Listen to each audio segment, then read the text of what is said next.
There's an old concept that's called the Renaissance man.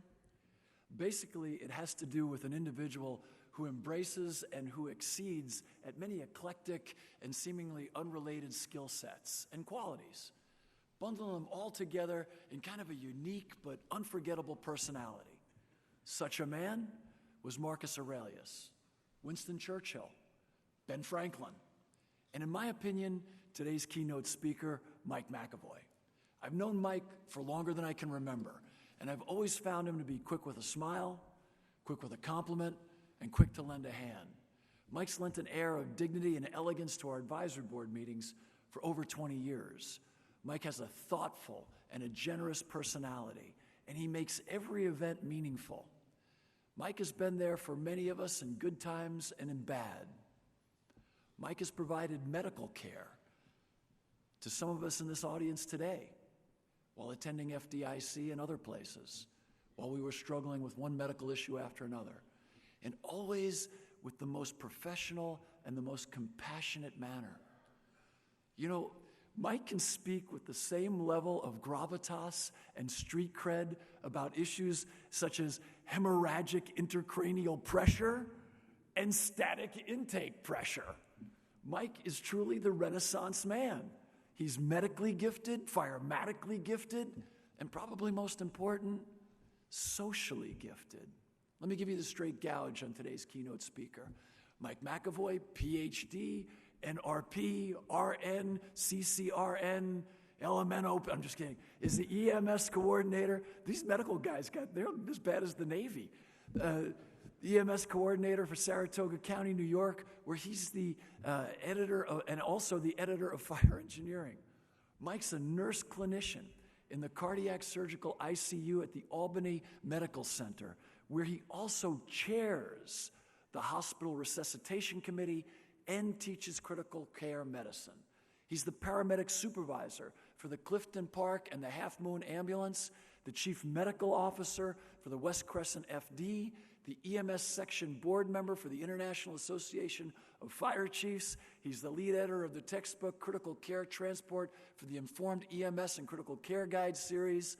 He's a firefighter. He's an EMS guy. He's a PhD. He's today's keynote speaker, our dear friend, as we like to call him, Dr. Mike McEvoy.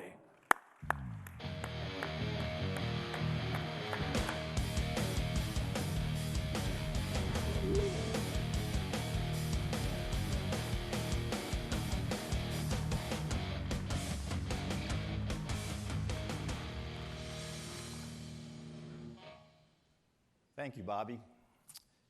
It was just shy of midnight, and I was mentally taking inventory of my units. One of my ambulances had been on scene at a senior housing complex for close to 45 minutes with no status update. And this seemed odd to me, since the original dispatch was for a fall requesting lift assistance. The 800 radio system in that complex had a number of dead spots, so I called the crew on their cell. They said, "Sorry, Chief, we're just wrapping up. The patient had soiled herself when she fell in the bathroom, and we wanted to get her washed up and back to bed. Then we realized that she had not eaten dinner, so we're getting her a sandwich and some soup before we tuck her back in bed for the night. Do you need us for another job?" Does that seem odd to you? It did not to me. Moreover, this crew knew that they were making a difference for this citizen. Not only do we choose EMS or firefighting because we want to make a difference, but these professions were created to make a difference for other people, to improve other people's circumstances. This is, to me, the greatest job in the world. While everyone else watches the news, we experience it. Strangers invite us into their homes and into their lives and trust us to help them through the worst moments they experience. If you're waiting in line at a grocery store and you talk to a stranger's child, they're immediately suspicious. Unless you're in uniform, then it's okay. No one comes into work each day saying, I'm going to burn something to the ground today, or I'm going to kill a patient today. Yet somehow, in the maze, we often get lost. We increasingly focus on the negative year after year. And there's really no need for us to be miserable. We need to get back to tap back into the things that helped us fall in love with the fire service when we first started out. I don't know about you, but I'm worried. We have some problems. PTSD, depression, alcoholism, drug use, suicide. Just this year, in the Journal of Psychiatric Research, there was a startling research study on firefighters, PTSD, and suicidal thoughts.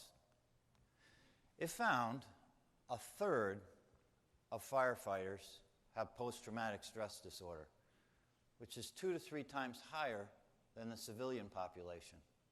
Almost half of firefighters had suicidal thoughts. That's 10 times higher than the general population. 19% of firefighters have planned suicide. 15.5% have tried to kill themselves. This is new. It's getting worse, and it's wrong. No one should ever have to suffer from PTSD or suicidal thoughts. No one. Help and treatment are available. We have to do something to turn this around. My brother and sister firefighters and people who follow me on Facebook know that I'm an avid hiker and climber. To me, EMS and the fire service and mountain climbing have much in common.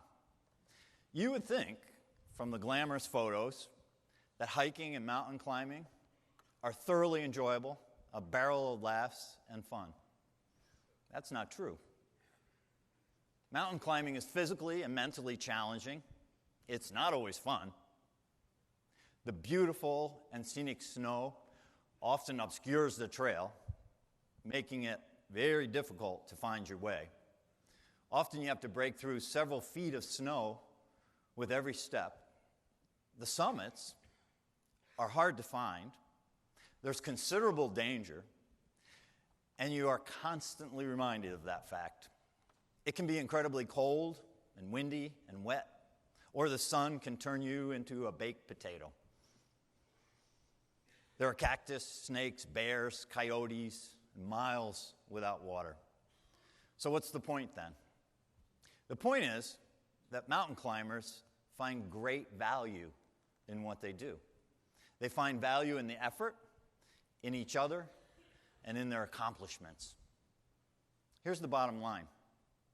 It's not enough to merely survive in fire and EMS today. To thrive in this business, we need to find value in what we do. Emergency services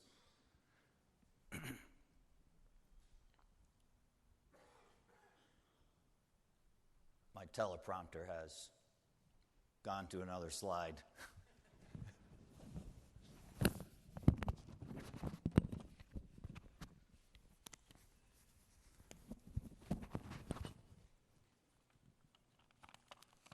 So I got a backup plan.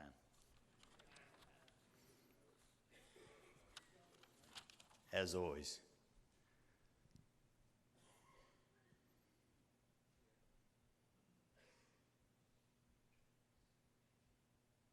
So yesterday and today, we have seen some amazing examples of heroism.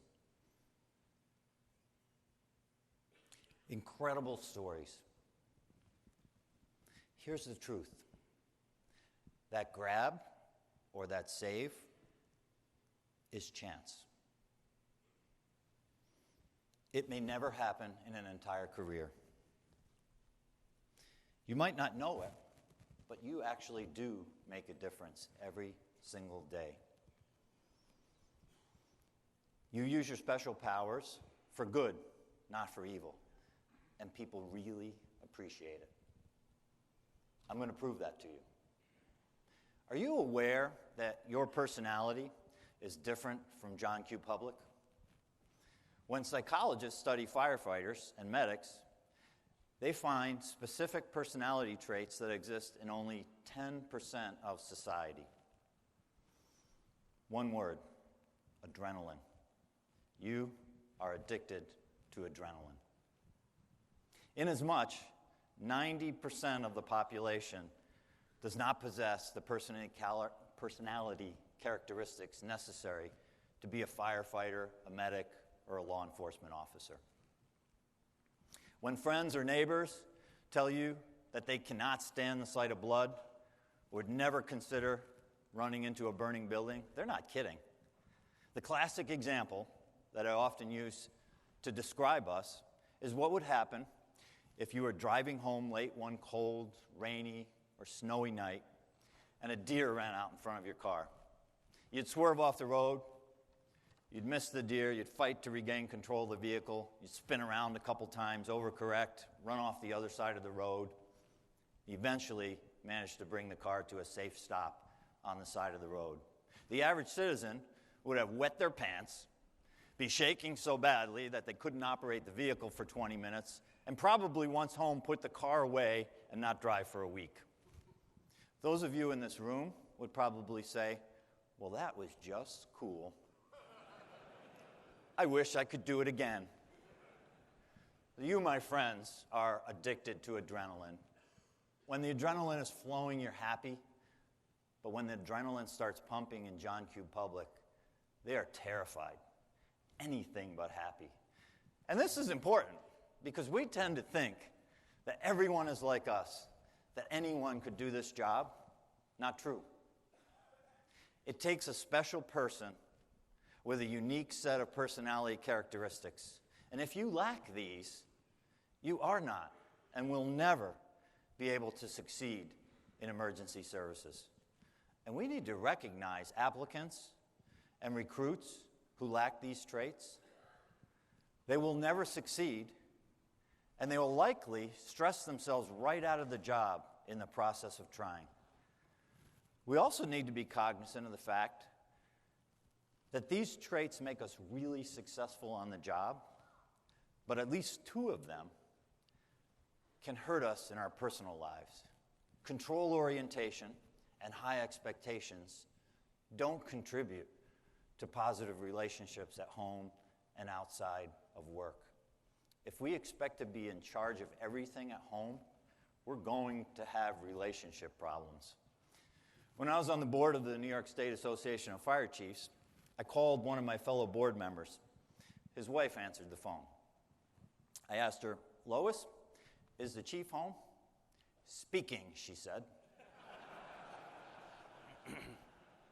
A firefighter who really understood the need to balance his home life. And the same holds true with high expectations. If we expect few to no mistakes from everyone in our personal lives, we are sure to routinely be disappointed. So personality-wise, you are a very rare bird. And you are amazing. Do you get many compliments? I bet not. Few folks who work in helping professions ever do. I was startled 15 years ago by the surgeon and anesthesiologist who did my hernia surgery. I handpicked both of them, and after my operation, I sent each of them a gift, thanking them for their awesome care. Both later told me that it was the first time a patient had ever sent either of them a thank you present. Like them, you make a difference in people's lives every day. We're also not good at accepting compliments. We tend to brush them off. Yet, what's the point of a compliment? Another person wants to recognize something that you did. When you respond to a compliment by saying, "I'm just doing my job," not only do you lose the opportunity to accept some recognition for what you do, but you deprive the other person of the opportunity to give you some recognition. I was in the field with one of my medics. After starting an IV, her patient told her, "You probably hear this all the time, but you're really good. I almost didn't feel a thing when you put that IV in." To which she replied, "I'm just doing my job, ma'am." When I talked with her later, I suggested that next time she accept the compliment and perhaps say, "Well, yes, I do hear that often, but it's the first time I've heard it from you. Thanks, you made my day." What's your heritage? You want to make people feel better. You want to reduce people's anxiety and relieve their suffering. You want to make a difference. When you do things that improve service, people really appreciate it.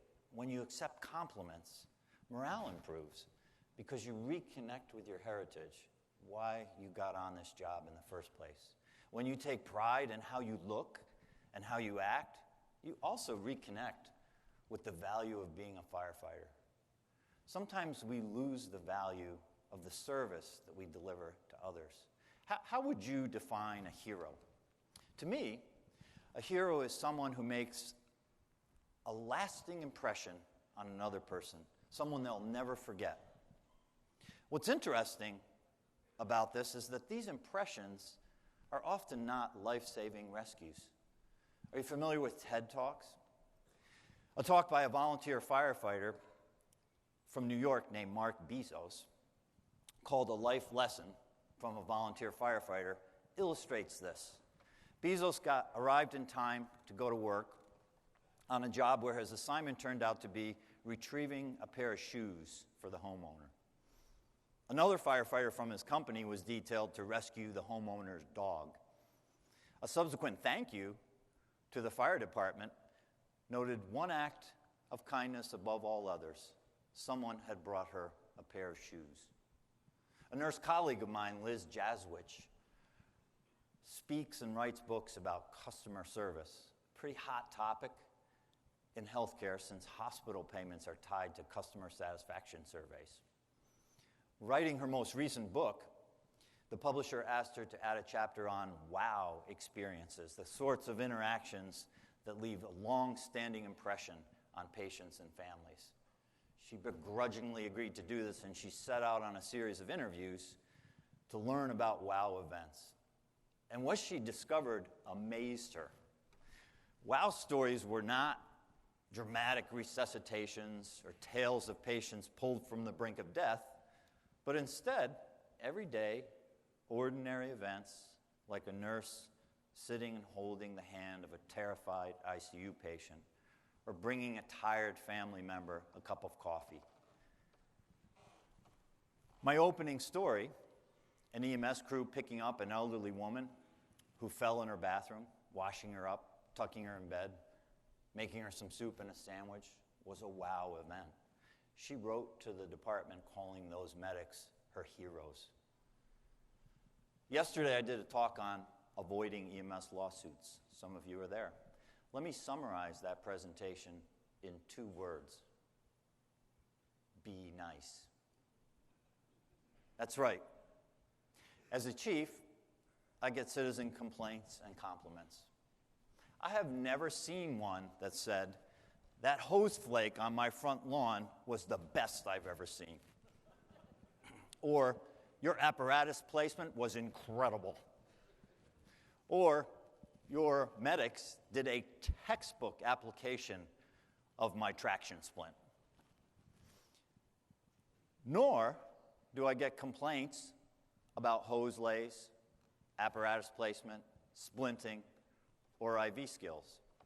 What I do get every day are emails, phone calls, and letters telling me that my crews were nice or not nice. You see, there is a difference between providing excellent care or service and making people feel cared for or cared about. Let me say that again. There is a difference between providing excellent care or service and making people feel cared for or cared about. Everybody expects perfection, and hence it's impossible for us to deliver on quality. We get no credit for quality. Imagine advertising, XYZ Fire Department, almost every patient gets the right med. Or ABC Fire Department, there is a slim chance we'll drop your mother off our stretcher and break her hip. So outcomes and results, i.e. quality, are not where we score. We score on perceptions. Here's the good news. It is incredibly easy to improve perceptions. Scotland began a campaign last year to improve patient care. It began with an elderly gentleman who refused a pacemaker that he obviously needed. When his cardiologist took the time to ask why, he explained that his daughter was getting married on Tuesday and the pacemaker was not scheduled until Thursday. The wedding mattered more to him. Being a hero, providing the best care and service to citizens means that we need to ask what matters to you and ask it often. It's not the shoes, the soup, the sandwich, or the kind words that make a difference. It's the personal connection that it makes, the feelings and perceptions that it conveys. Think about it. You leave a patient at their emergency department. Do you say, "Good luck to you"? Of course not. That's like saying, "Keep your fingers crossed that you'll do okay."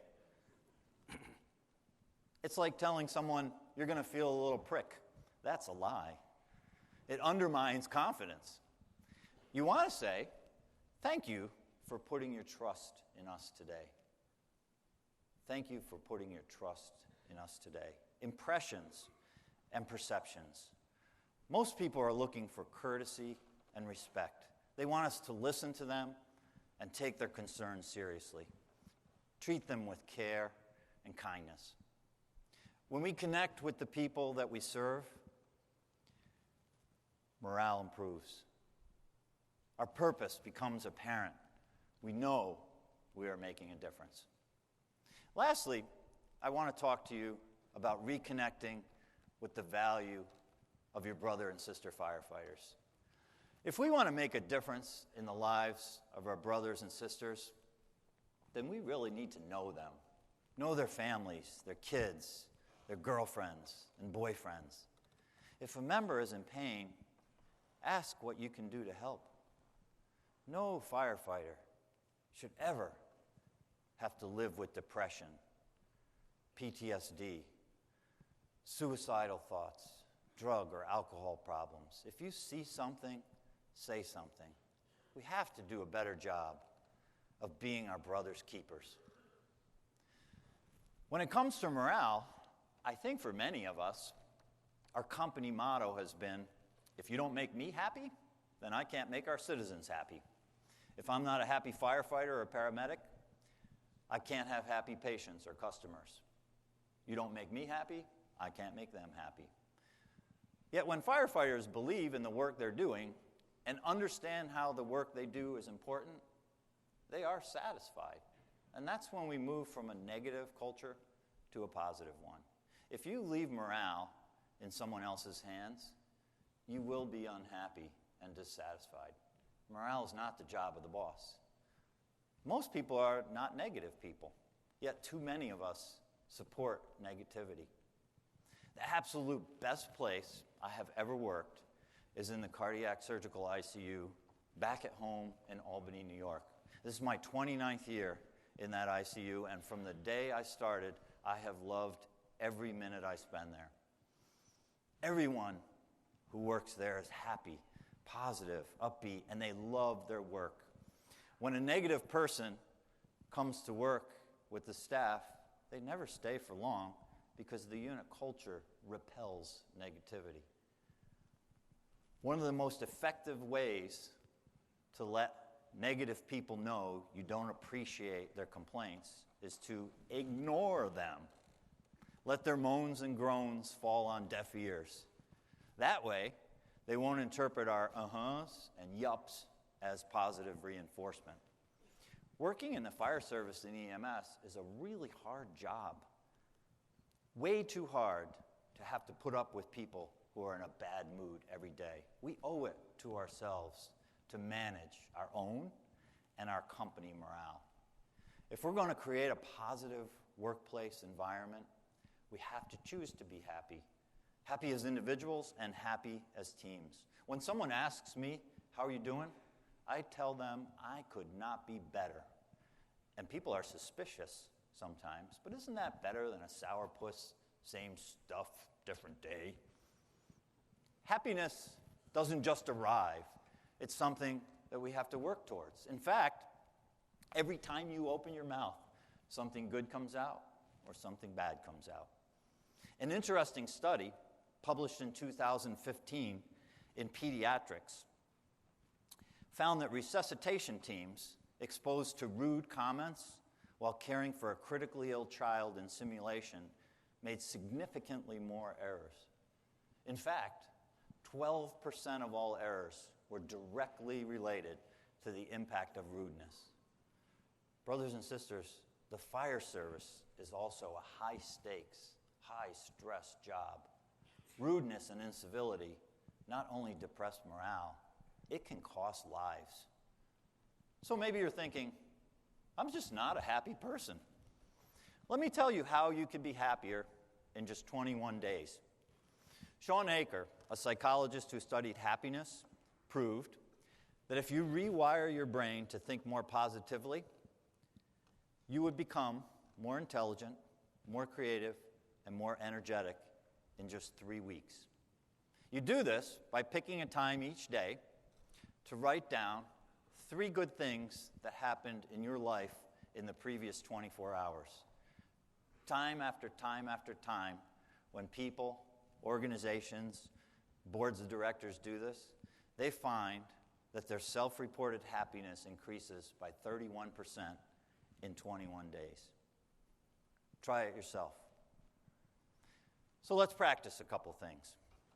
If I tell you, you are amazing, you say, thanks, you made my day. Let's try that again. You are amazing. Thanks. To improve the morale of those around us and make positive things come out of our mouth. If we see a brother or sister in distress, we're going to say, how can I help you? We'll try that one more time. You see a brother or sister in distress, you say, how can I help you? Thanks to all of you. Each of you have made my day. I'm Mike McEvoy, and you truly are amazing.